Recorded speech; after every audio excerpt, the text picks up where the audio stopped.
Hello everybody, welcome back to Frontier Mentality. So we're going to do the garden tour this evening.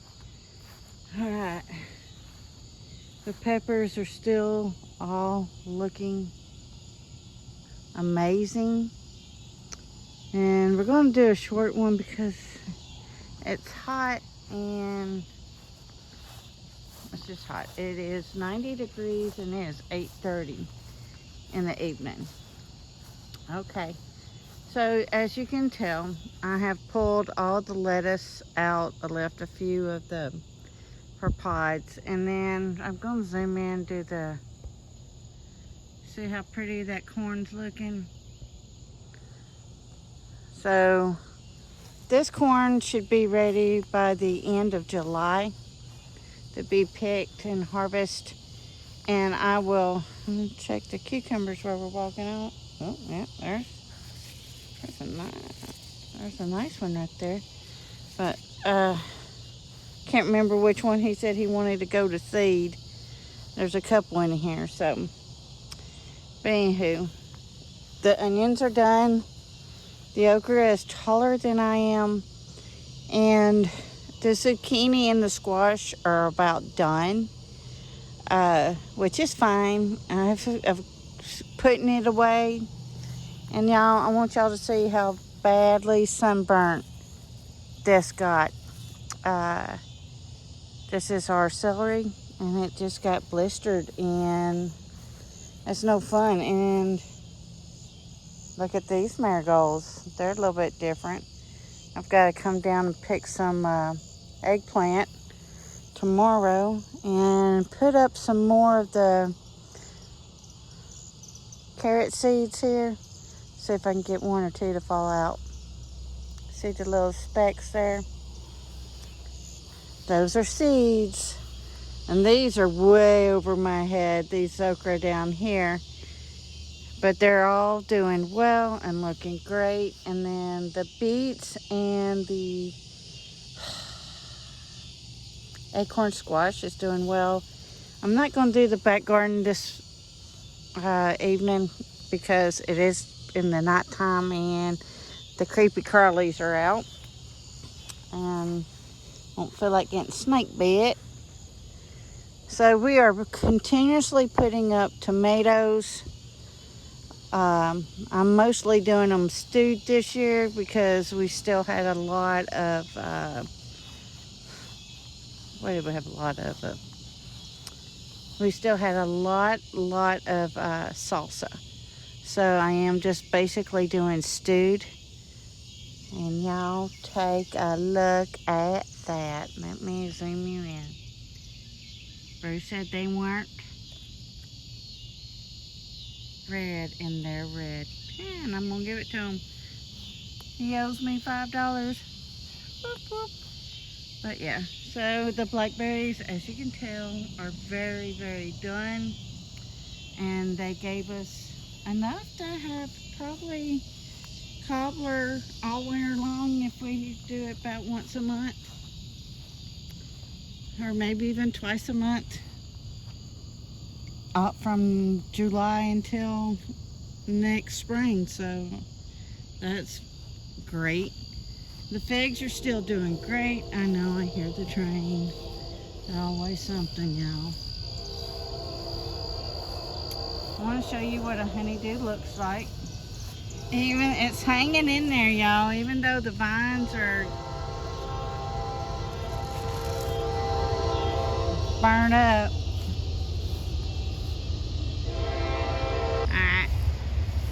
The majority of it has passed us. So wanted to show you. Let's see if I can get us down in there. That is another honeydew growing under the corn, and I'm sure there's some more in here. I'm just not going in there until it's time to start getting the corn up. Let's check the corn.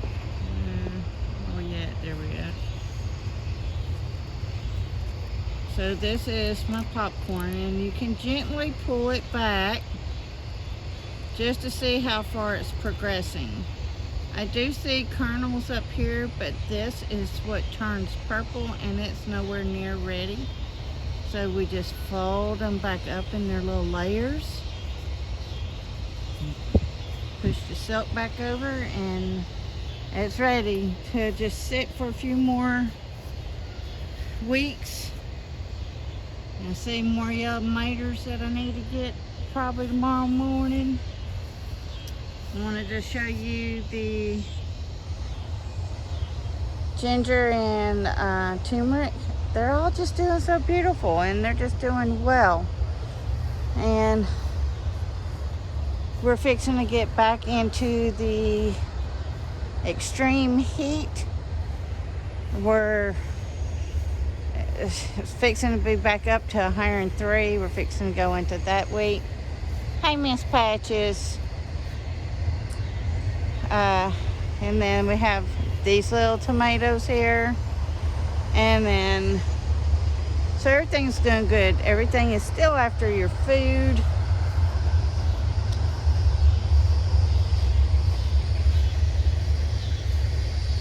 And a lot of the plants are beginning to struggle simply because of all the heat and all of the rain.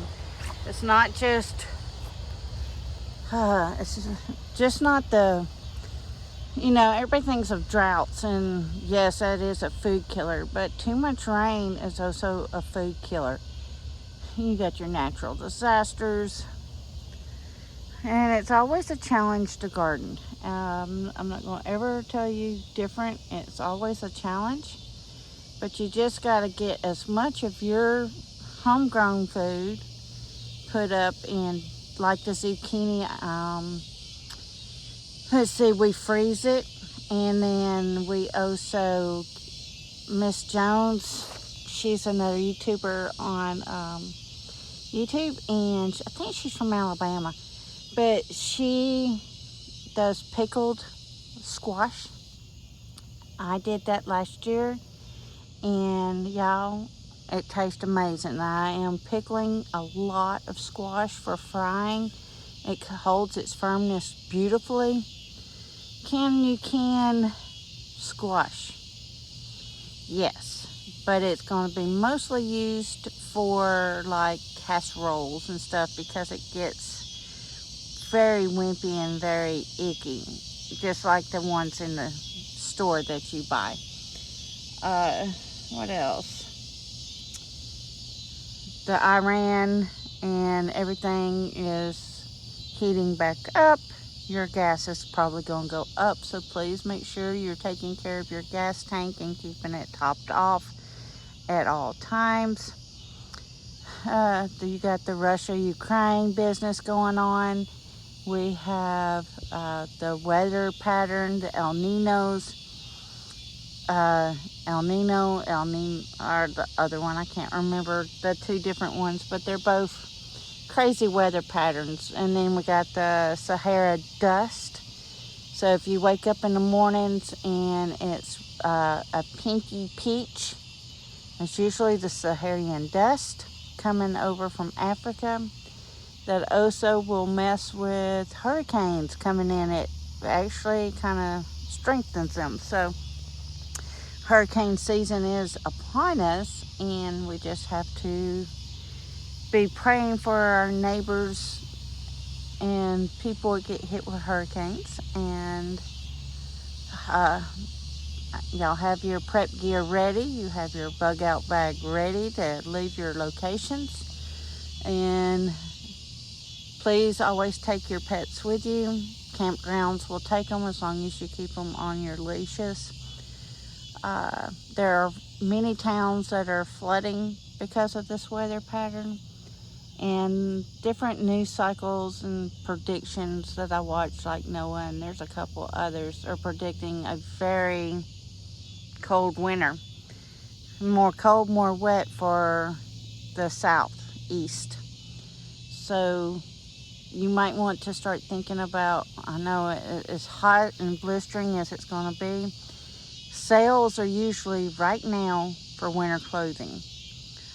or hit the thrift stores and start buying your winter clothing. Go ahead, make a tally. Do you need long johns? Do you need long sleeve shirts? Do you need socks? And preferably wool socks in the winter. It helps keep you warmer, even when it's wet. Uh, think about your propane tanks. Make sure you're keeping those topped off. Uh, and especially top it off before winter gets here to help when cost seems to go up because everybody, price and demand's needing it. What else? That's pretty much it. I really haven't watched a lot of news this week. I just know that we need all the people are in war areas. There is no good, there is no bad per se. Is there a lot of bad happening? 100%. I'm not going to say there's not bad happening in this planet. But we need to lift up our leaders and lift up them in prayer, lift up the victims of these nasty wars in our prayers.